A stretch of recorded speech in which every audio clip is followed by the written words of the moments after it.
Alas 5:10 na, 1 Western Visayas na. Alas 5:10 na, 1 Western Visayas na.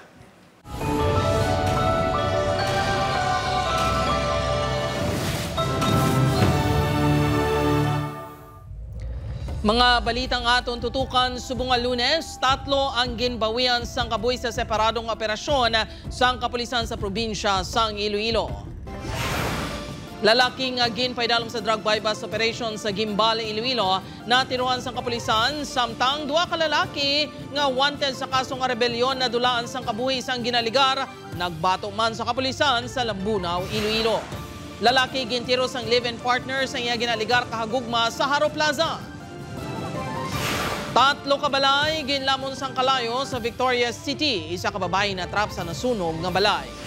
20 anyos nga babae nga nagreport nga may nakita nga bago bunag nga lapsag sa tangkal na tumod nga amo ang iloy.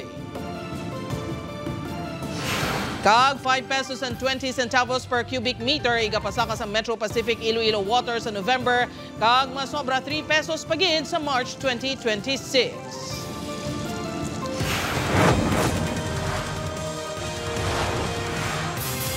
Ini ang GMA Regional TV, 1 Western Visayas.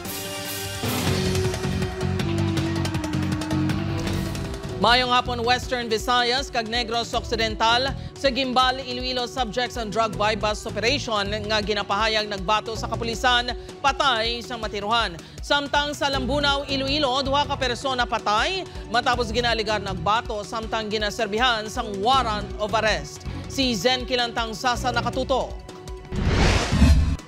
Ginbawian sang kabuhi ang 45 anyos nga isa sa mga subjects ng drug bypass operation sa barangay Igkokulog, Gimbal, Sabado sang gabi. Sunod sa Gimbal Police, namutikan sa mga subject nga Sunday alias Rogelio kag Noel Tabiolo nga kapulisan ng ila ka transaksyon na rason nga nagbato sila sa otoridad. Golumpiya to nga gindamagan ng isa naton man kapakap ng operatives kag may grappling nga natabo. Siguro daw ma-overpower siya sang sang aton nga operatives amo to nga nagpisik sa golpe kag ginkuha yang granada sa iya sling bag ginapoy. Natiruhan si Noel sa dughan, gindala pa ini sa ospital apang gindeklarar nga dead on arrival. Naging proteksyonan niya man ang iyang nga kabuhi kay tuhod nga nakita niya nga nagkuha na sang granada ang isa ka subject. Ang subject sa operasyon amo si alias Rogelio nga ginapahayag nagabaliga sang iligal nga droga sa Tigbawan kag kaiping pa nga mga kabanuhanan. Masobra 60,000 pesos nga balor sang suspected shabu ang na-recover sa iya. Nagapati ang mga himata ni Noel nga nadalahig lang ini kay alias Rogelio nga masaming nagahagad sa iya. Nga istorya na lang kariya, pirmi gina ni Unyok nga ihatod na. Kapaservice kundi nakastorya to. siya nga nagadrugs or may illegal wala agad. Nakapaservice lang. Paservice lang. Tika ang ginainga mo, pliti. Kaya mo malara mo ubra mo nga biyahe-biyahe. Kaya waay man tan natin sawa, bulag man sa sawa. Pareho nga wala sa badak list ang 2 ka mga subject suno sa punong barangay. Adlaw-adlaw gawin gabiyahe lara ka amam larang pagabuhian na ang paghabal-habal. Ginkordon sang kapulisan ang ini nga lugar nga sakop sa barangay Koto, Lambunaw, Iloilo. Ini matapos nga nagbato sa operating team ang 2 ka wanted persons nga ginapasuni mga rebelde. Pagaserbehan kuntani sang warrant of arrest sa kaso nga rebellion Sunday alias William, secretary sang KR Panay kag ane rebelde nga si alias Badong, apang nagbato sila sa kapulisan. Tangal sa ila balay, in-serve natin ng warrant of arrest, ma'am. Napapanserve natin sa ila, ma'am. Ang lead unit ni ma'am, provincial office na PIU, pagkatong nga Philippine Army. So doon nagbato, hindi ka mo nag-resist pala sila, nagbato sila. Kaya nag-retaliate ng ating tropa, kaya dito nagtiruan ng Naivos. Ginhingagaw pa nga madala sa ospital ang 2 nga nakaangkon sang pila sa lawas, apang gindeklara na nga dead on arrival. Upod kay Romel Porquia, Zen Kilantang Sasa, 1 Western Visayas. Sa iban pa nga balita, suspect nga naniro sa isa ka lalaki sa Haro Plaza, arestado. Love triangle na tumod rason.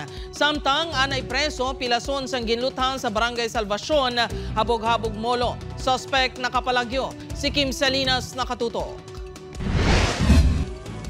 Makit-an sa siring nga video ang lalaki nga ginapahapa sang pulis kag 2 ka green guard sa tunga sang Haro Plaza kagabi. Ang lalaki amo gali ang suspect nga nagtiro sa isa pa ka lalaki. Sunod sa kapulisan, nagapungko sa bench sa plaza ang biktima nga si alias Earl. 29 anyos upod ang isa ka babae nga wala na ginhingadlan sang kapulisan. Hinali lang kuno naglusot sa likod nila ang suspect nga si alias Kim, 32 anyos, residente sang barangay Kalumpang Molo, kag gintaya sa ulo sang biktima ang 38 caliber revolver, apang sang ginpitik na ang gatilyo.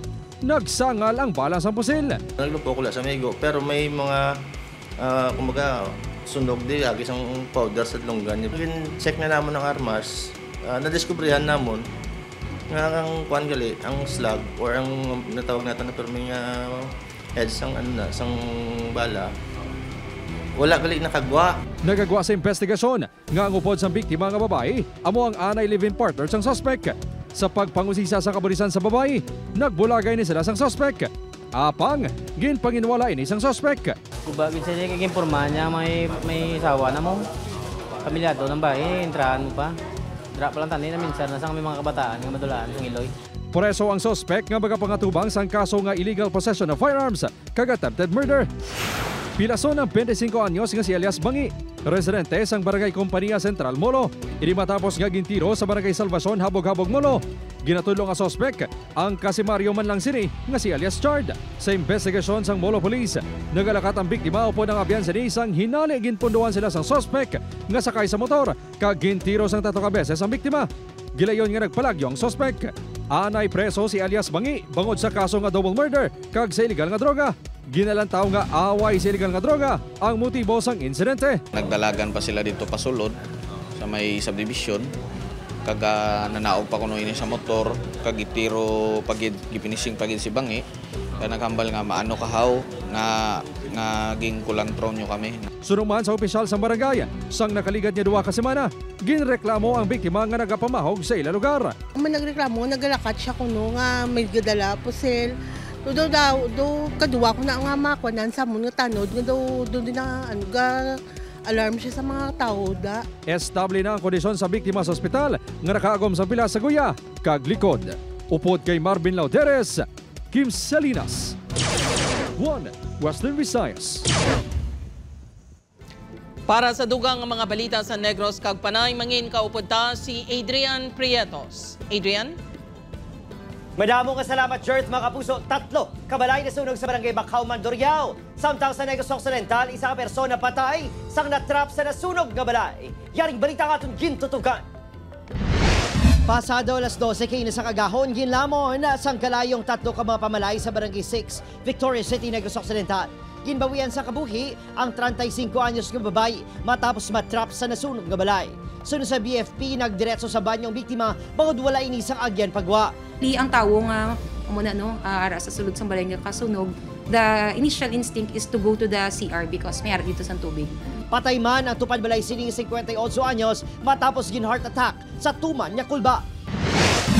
Sa Bacolod City, nakaagom sa mapaso sa likod ang mag-asawang Angelito kag Rebecca Loro. Ini matapos nagbalik sila sa nasunog nga balay sa barangay Batas sang Domingo sang kagahon. Sunod sa BFP, ginbalikan sa mag-asawang ila bata sa paghunahuna nga nabilin ini sa balay. Ang ini nga mag-asawa ga ngoy-ngoy kay Libion nga miyara sang mga samad or paso sa ilang likod. Ang ilang nga claim una is patay gid kuno na trap ang ilang nga bata. So ang aton mga responding unit gintingwaan nga masulod ng balay ging pangita. So dito mga na-confirm nga wala gali sang may nabilin nga bata or any casualties dito, fatalities dito. Nagsalisihan lang sila nga hambal na nagsunod kundi nagsulod amo ang pamatin-an ni Manong. Totally gutted ang balay sa mag-asawa. Nag-overheat yung ceiling fan ang ginalantaw ginhalinan sang sunog. Samtang, madasing inasunog ang pila ka mga pamalay sa barangay Bacau, Mandurriao, Biyernes ang gabi. 2 ang totally gutted kag 1 ang partially damaged sa sunog. Sunod sa pamilya Bolivar kag pamilya Mena nga tag-iya sa mga balay nga nasunog. Sama sa Mikuno, may nagasulod sa abandonado nga balay nga wala sang pahanugot. Bala na sa ko mamatkuan sila basta nga kung daw may panagupnop ko yung ginsudlan guro. Kaya di mapano mangkuhan ng kalayo. Yung tawabla kami bla subong kundi nawadaan kami yung balay. Wala ko yung magmuna-una nga pagpuli kuya wala na kuya balay. Temporaryo sila nga nagatinir sa barangay hall. Pagatutukan sa barangay ang ginareklamo sa pamilya nga nasunugan. Naistoryahan na namon ina nga posible nga mo gid man natabo. So ini gani siguro nga week malibot kami sa mga identified namon nga mga balay nga daw wala na sang tawo. So kay hindi takapakot. Naglabot sa masobra 180,000 pesos ang danyos kay ginbilin sa sunog. Opo, Kiringil Casillo, Adrian Bretos, One Western Visayas. Mga kapuso, Metro Pacific Iloilo Water magapasaka sa masobra 5 ka piso sa sukot sa tubig sa Nobyembre. Samtang dugang pagid nga masobra 3 pesos ipatuman sa masunod nga tuig. Si Zen Kilantang Sasa nakatutok live sa Barangay San Isidro Haro sa Iloilo City. Zen?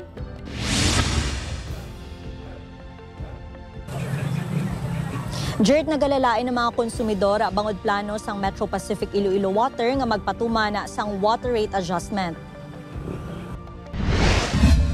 Ginanunsyo sang Metro Pacific Iloilo Water nga magapatuman sila sang water rate hike epektibo sa Nobyembre. Halin sa 20 pesos per cubic meter, mangin 28 pesos and 67 centavos per cubic meter na ang sukot sa mga konsumidor nga nagakonsumo sang tubig halin sa 0 to 10 cubic meters kada bulan. Ini ang ginaprobahan sang Local Water Utilities Administration nga pagatungaon sa duha ka hugnat. Una, 5 pesos and 20 centavos per cubic meter ang idugang sa masunod nga bulan, samtang ang dugang nga 3 pesos and 47 centavos per cubic meter ang idugang sa Marso 2026. Suno sa MPIW sa sulod sang anong katuig matapos ang joint venture nila sa Metro Iloilo Water District, subong pa lang sila mapasaka sang sukot sa tubig. Apang bangod sang pagsaka sang fuel, labor cost, bulk water supplier, kag iban pa, kinahanglan na nga magdugang sa sukot sa tubig ang MPIW. Timing ba lang may pandemic plus pa nga ang amon gin defer namon gin delay man namon ang pag-pass on sang 12% dapat. So for the past 6 years nagsinaka naman ang aton nga supply ng aton bulk water rates na ginabaklan sa aton tubig. Para kay Manang Adelaida sang Pavia Iloilo, mabugat nang masobra 8 pesos sa ilang mga konsumidor, ilabi na nga problema sa ilang lugar ang supply sang tubig. Wala na gani nagatubod, magadugang pa sang sukot.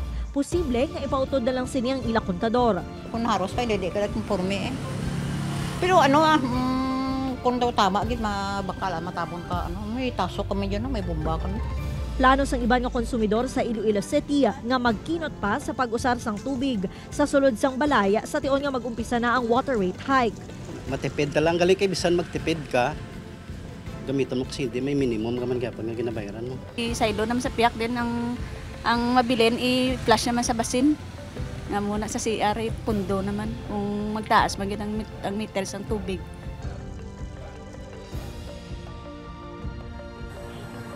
Jertso na sa MPIW, nakapatigayon na sila sang public consultation sa mga konsumidor. Apisar sang pagsaka, sila sa gihapon ang may pinakanubo nga sukot sa tubig. Jert? Madamo nga salamat sa update. Kapuso Zen Kilantang Sasa.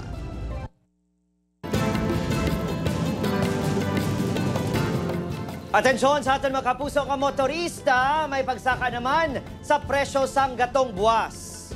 80 sentimos ang igasaka sa kada litro sang diesel, samtang 20 sentimos naman sa kada litro sang gasolina kag kerosene. Ang pagbago sa presyo sang gatong ang ipatuman sa mga oil company buwas sa aga October 7. Ini ang GMA Regional TV, One Western Visayas.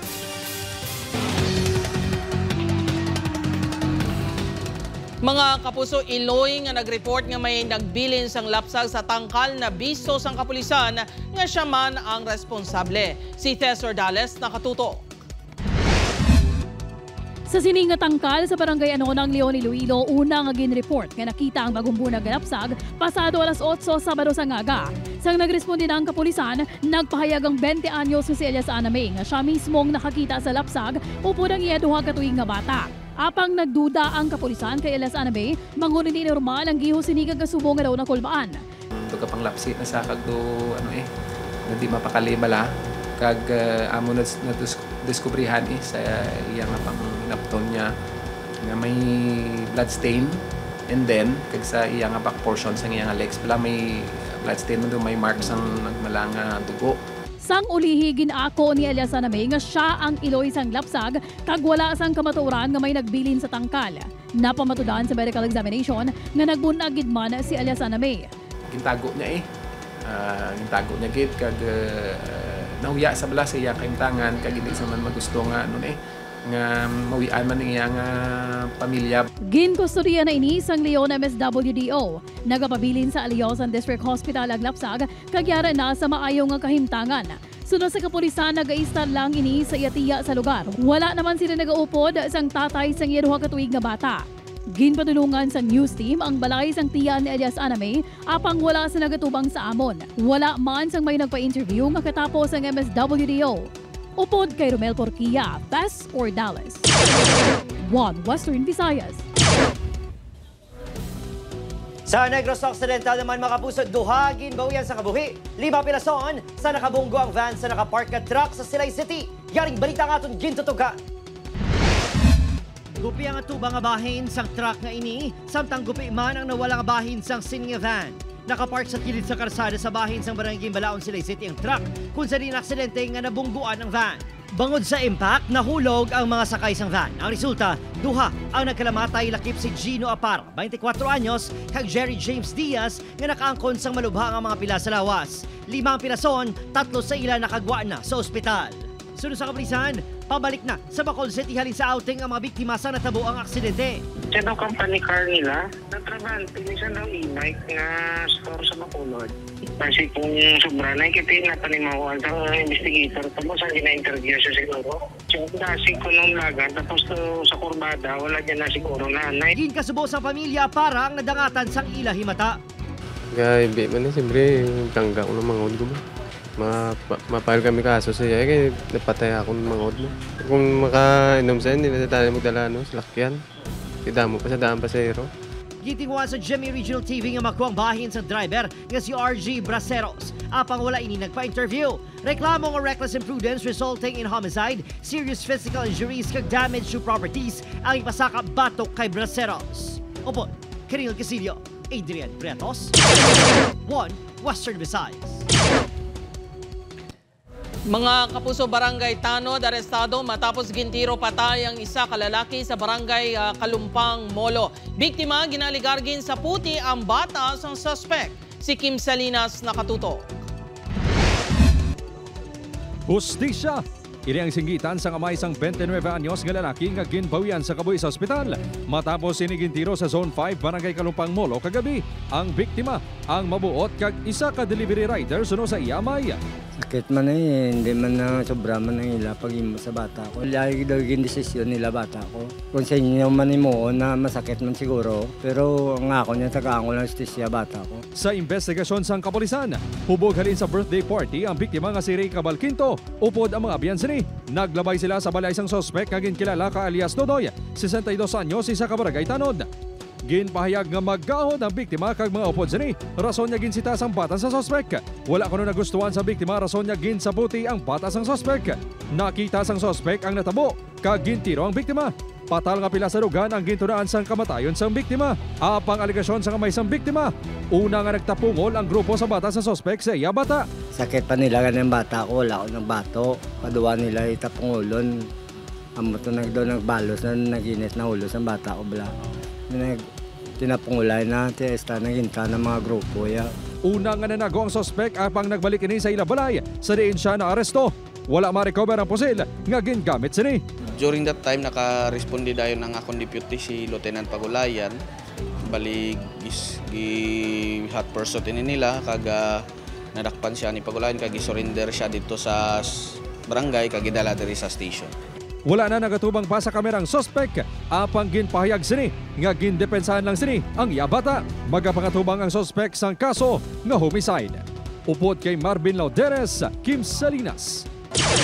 One Western Visayas.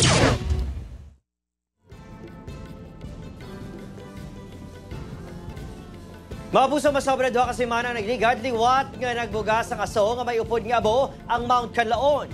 Sunod sa Vivokes, nagdugay isang kapin 20 minutos ang ash emission sa bulkan nga nagsugod alas 8:23 Domingo sa aga. Patimaan sunod sa Vivokes nga posible may panibag-o nga magmatic activity sa bulkan. May monitor man nga baho sa asupre kag manipis nga ash falls sa pila ka bahin sa Banwas na Casiliana. Ini ang GMA Regional TV, One Western Visayas.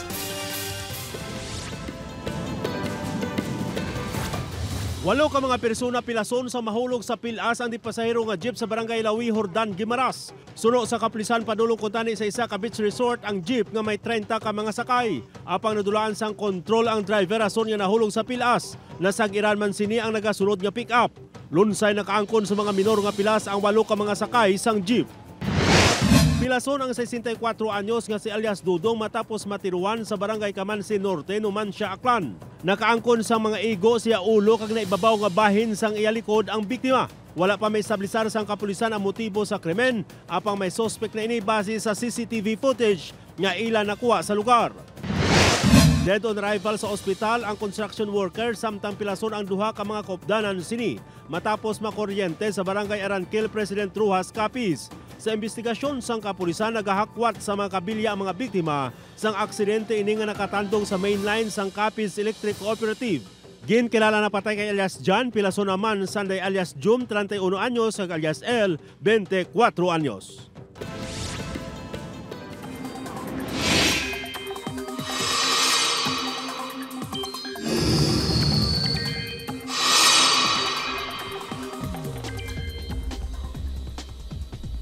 Balantayan mga kapuso, may bago nga bagyong ginamonitor pag-asa sa Gwa sang Paracon Philippine Area of Responsibility.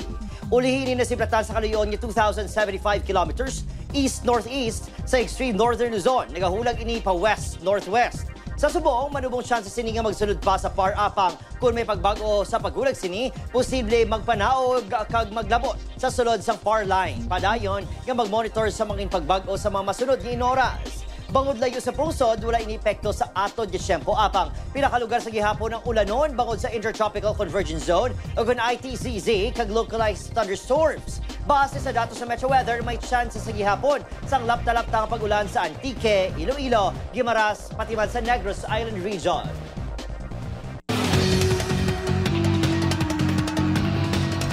Mga kapuso, lalaki ginbawian sang kabuhi matapos ginlamon sang rice harvester sa Hanipaan Oeste, Cabatwa ni Iloilo. Ginkilala ang biktima kay Jose Tirados, 57 anyos, nga nagapanglimpyo kuntani sang harvester sang naaksidente nga nakaon ang iya bayo, kamot kag natuo nga tiil sang harvester. Wala makaluwas ang biktima bangod sang mga pilas sa lawas. Plano sang pamilya sang biktima nga magpasakas ang kaso nga reckless imprudence resulting to homicide batok sa operator sang harvester nga si alias Johnny. Sa investigasyon sang kapulisan, nagaandar ang makina sang rice harvester sang nagapaninlo ang biktima. Pag sulsog ya bala siguro wala siya nag-expect kay bayo niya kun una ging kaon. So diretso way na makahingagaw, way na siya makahingagaw buya. Amo to nga nagsinggit nga patyo ng makina pero nakaon na siya right part sang lawas ya.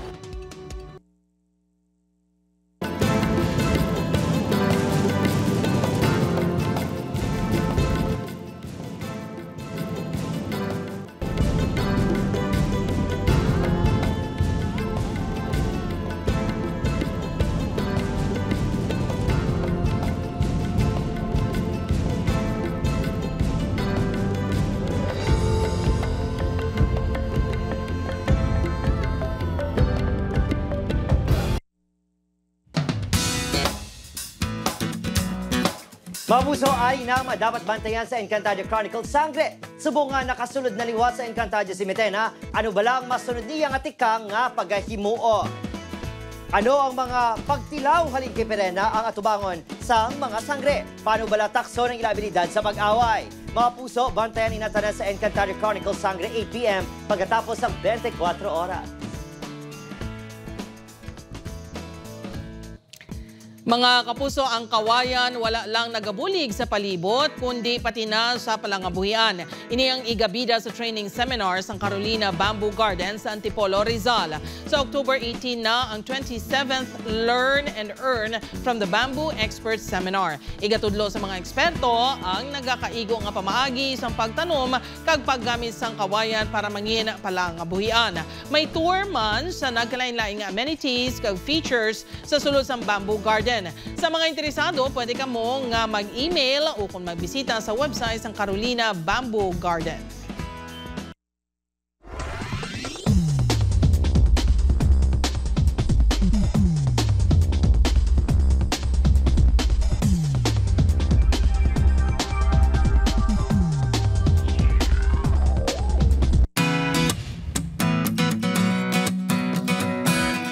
Mga kapuso, nakakita na bala kamo sang superhero nga nagasakay sa eroplano. Sa Iloilo International Airport, nangin agaw atensyon sang damlaglang ang isa ka lalaki nga pasahero nga naka-costume nga kasubong sang superhero nga si Batman.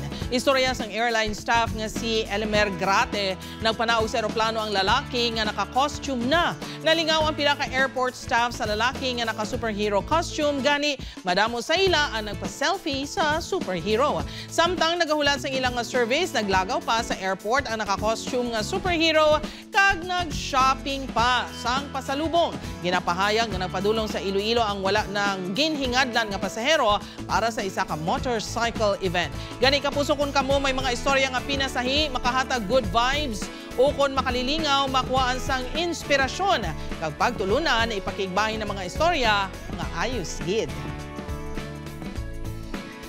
Sa sunod mga kapuso, base si Superman na from DC ang masakay sa aeroplano.